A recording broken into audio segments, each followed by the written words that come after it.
Chapter 3, A Sharp Right Turn on the National Road, Part 2. So the hypnotherapist and Stephen Kilburn are talking in the office, and Stephen Kilburn mentions that he had a girlfriend back in college, and he used to drive to see her in Maryland.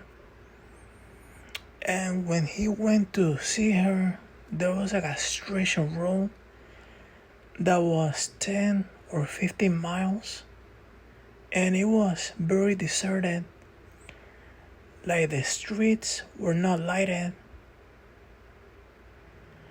and he was seeing this girlfriend for like a year, and he doesn't remember if he actually saw something in the sky, but he did mention that he got a feeling that somebody was watching him, that every time he passed by that road, he got that feeling.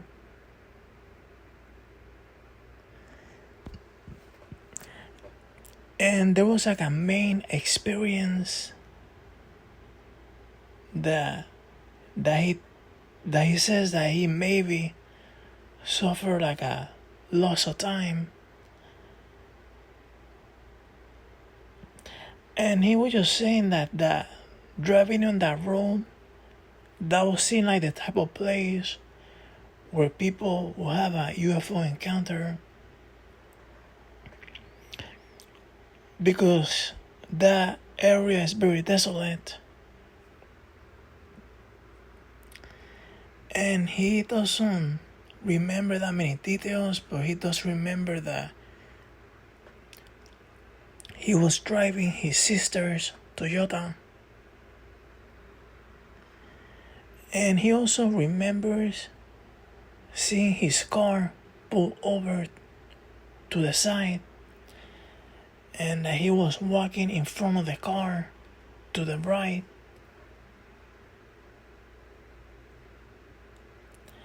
And that he was scared. He was pretty scared.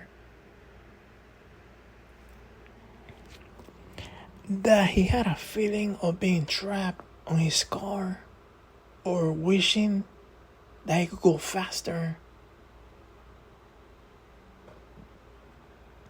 He had a feeling that he wasn't alone, and that somebody has some type of power over him. Like, this whole section of the book is kind of like vague.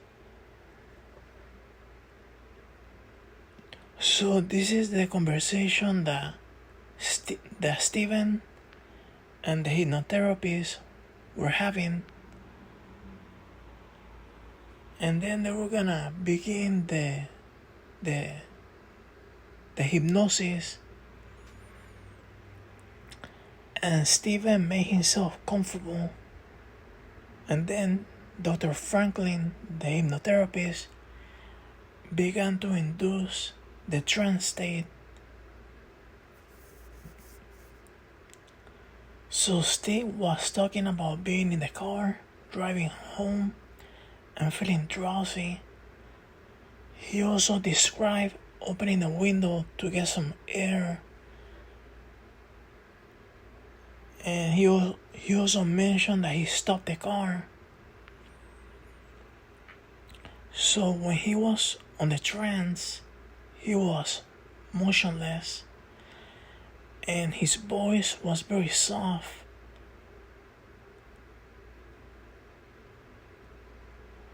And he was confused and frightened while in the trance.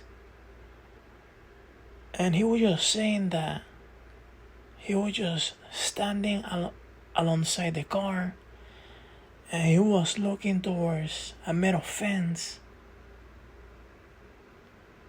And then all of a sudden, while being in the trance, he cried out in pain, and he said, "Oh, it's my shoulder."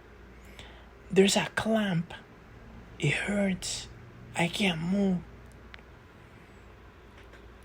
And Dr. Franklin tried to calm me down. But then something happened that made him more scared. So the doctor, the hypnotherapist, had a phone answering machine. And at that moment, it intercepted a call and made a loud click. And when that happened, Steven got really scared. And he leaped a few inches off the couch. And then he cried out again. And he was really scared, like panicking. And he began crying. And Dr. Franklin tried to calm him down. And before the session began, Dr. Franklin said that at some point, Ted Blocker or Budd Hopkins were gonna ask him some questions. And then Ted Blocker took over the questioning.